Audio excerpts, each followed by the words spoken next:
Bonjour à tous. Aujourd'hui, nous allons explorer les nouveautés de logiciel IDMaker, la version 4.6, pour transformer votre façon de créer. Si vous cherchez le guide ultime sur ITPAO IDMaker, vous êtes au bon endroit. Bienvenue sur notre chaîne IDMaker France, j'espère que vous avez la forme. Avant de passer à la suite de la vidéo, n'hésitez pas à liker cette vidéo, la partager avec vos amis, de vous abonner à la chaîne si ce n'est pas le cas et activer la cloche pour être notifié de chaque nouvelle vidéo. Et sur ce, on passe directement au vif du sujet. Dites-moi sincèrement, le montage vidéo vous apparaît-il aussi compliqué entre les chronologies complexes, le montage répétitif et les nuits blanches à travailler? Vous passez votre temps sans obtenir les résultats escomptés et à l'ère numérique, l'efficacité est primordiale. Mais heureusement, la solution ITPAO IDMaker, la création de vidéos n'a jamais été aussi simple. Petite précision importante, IDMaker est un logiciel de bureau. Je vous encourage vivement à le télécharger gratuitement sur votre ordinateur, sur PC ou Mac, pour le tester bien sûr. Contrairement aux outils en ligne, le logiciel de bureau est beaucoup plus stable et offre de meilleurs effets visuels. Donc tous les liens sont dans la description, ce qui va vous permettre de télécharger le logiciel. Pour l'achat des crédits pour l'utilisation de génération vidéo IA, c'est les prix les moins chers du marché contrairement à la concurrence. Donc découvrez dès maintenant les fonctionnalités d'IDMaker qui vont vous faire gagner du temps, vous permettant de réaliser des économies tout en vous offrant une efficacité optimale. Donc on passe à la deuxième partie, une démonstration des fonctionnalités IA principales. Regardez ce que l'IA peut faire pour vous avec IDMaker. Vous pouvez faire la conversion de texte en image directement en vidéo, des vidéos stylisées pour un look unique, la suppression de filigrane gênant, un échange de visage FaceWeb qui est vraiment amusant. Vous pouvez changer n'importe quel visage, que ce soit avec le vôtre, une célébrité, etc. Il y a aussi la traduction des sous-titrages vidéo automatique et bien sûr l'intégration facile de photos et de la chanson. Et on passe à la quatrième partie, c'est le cœur du sujet de cette vidéo, c'est les nouveautés de la version IDMaker 4.6. Voici les 5 grandes nouveautés de cette nouvelle version. Premièrement, un suivi de mouvement de mosaïque. On a maintenant la possibilité d'ajouter un suivi de mouvement IA de la mosaïque intelligente. Il prend en charge désormais la reconnaissance des sujets, la mosaïque et le mouvement partiel et même l'occlusion personnalisée pour cacher des éléments. Pour ce faire, rien de plus facile, on va sélectionner notre plan directement dans la timeline. Directement ici à droite, on a dans l'onglet vidéo, on va cliquer dans outils IA. Et là, on a le suivi de mouvement automatique et le mosaïque automatique. On peut faire le suivi, sélectionner par exemple la zone et même sélectionner la mosaïque. C'est de même, c'est la même chose. On peut ajuster bien sûr le flottage, etc. Ça, c'est la première méthode à faire et vous cliquez sur démarrer le suivi ou tout simplement directement dans la timeline, on va sélectionner l'endroit. Par exemple, ici, je vais ajuster un petit peu la vidéo juste ici et là, clic droit.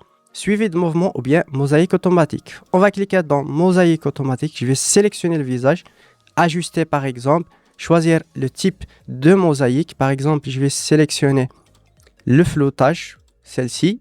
Et là, suivez la séquence entière en avant, en arrière. Vous pouvez bien sûr ajuster. Pour mon cas, je vais sélectionner toute la séquence en avant, en arrière. Et je vais cliquer sur démarrer suivi. Là, elle va faire l'analyse et commencer directement le suivi. Et là, c'est terminé. On peut directement revenir en arrière et cliquer sur Play pour voir directement les résultats. Comme tu peux le voir, on a directement la mosaïque qui suit parfaitement le mouvement. Et c'est assez facile. Vous pouvez faire le tracking et le suivi, etc. C'est extrêmement simple.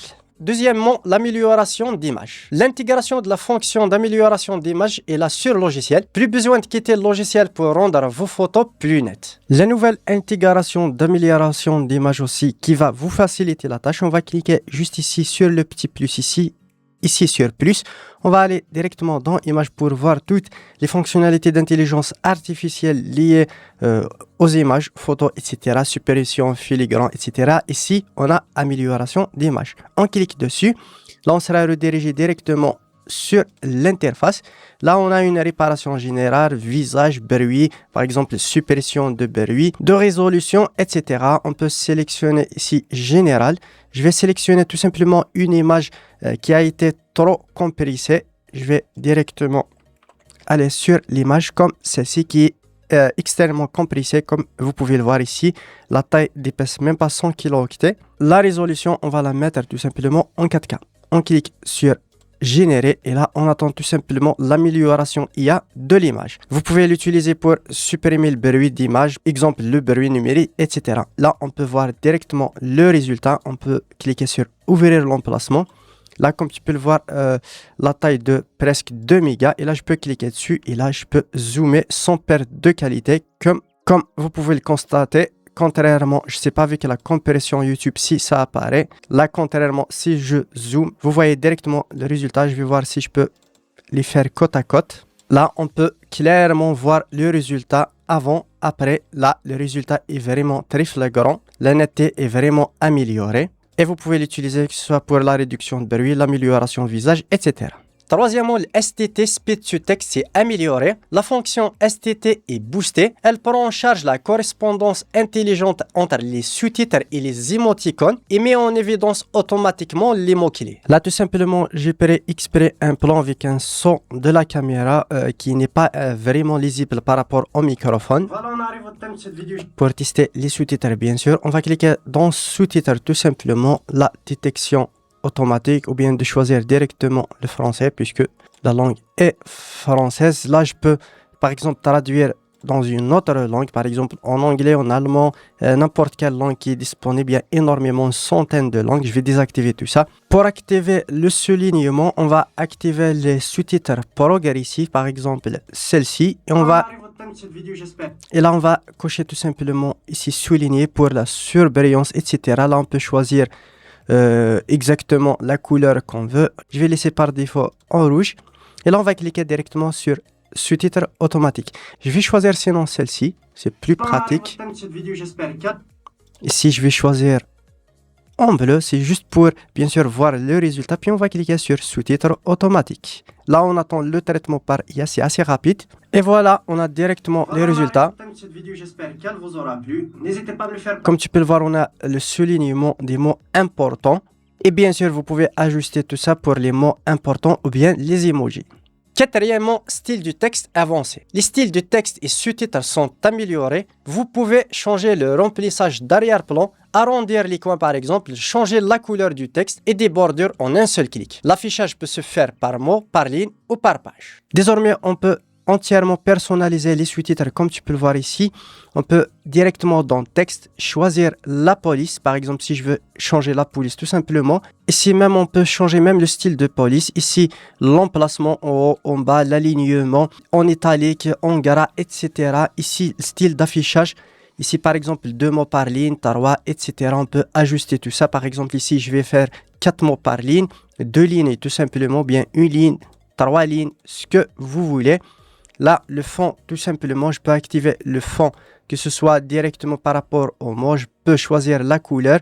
Ici, les arrondis, comme tu peux le voir juste ici, les ombres. Changer la couleur de fond. Ici, si je veux par exemple celle-ci ou bien celle-ci, je peux directement l'ajuster. Je vais faire en bleu.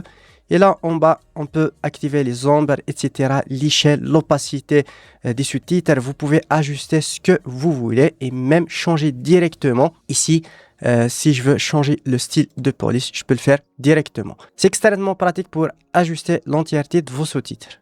Cinquièmement, danse IA. Enfin, la fonction qu'on attend tous, c'est l'amélioration de la danse IA. Elle prend désormais en charge la danse des animaux et des personnages animés. C'est le genre de vidéos qui sont vraiment virales en ce moment dans les réseaux sociaux. Désormais, une nouvelle fonctionnalité sur l'onglet exportation que j'attendais avec impatience, surtout pour les utilisateurs carte graphique, l'exportation matérielle. Ici, dans vidéo, on peut choisir bien sûr le format, ici MP4, etc. Ici, la résolution, par exemple, en 4K. Ici, dans l'encodeur, c'est celle que j'attendais le plus, c'est directement l'intégration ici, puisque j'ai une carte NVIDIA, le RTX 4060 Ti. Je peux faire une exportation avec l'encodeur AV1. Tout simplement. Et là, vous pouvez choisir le débit, etc. Et là, vous pouvez faire directement une exportation. Ici, je peux faire l'exportation avec l'encodeur AV1 de ma carte graphique qui exporte extrêmement rapidement avec une meilleure qualité. Et là, je peux ouvrir directement le résultat.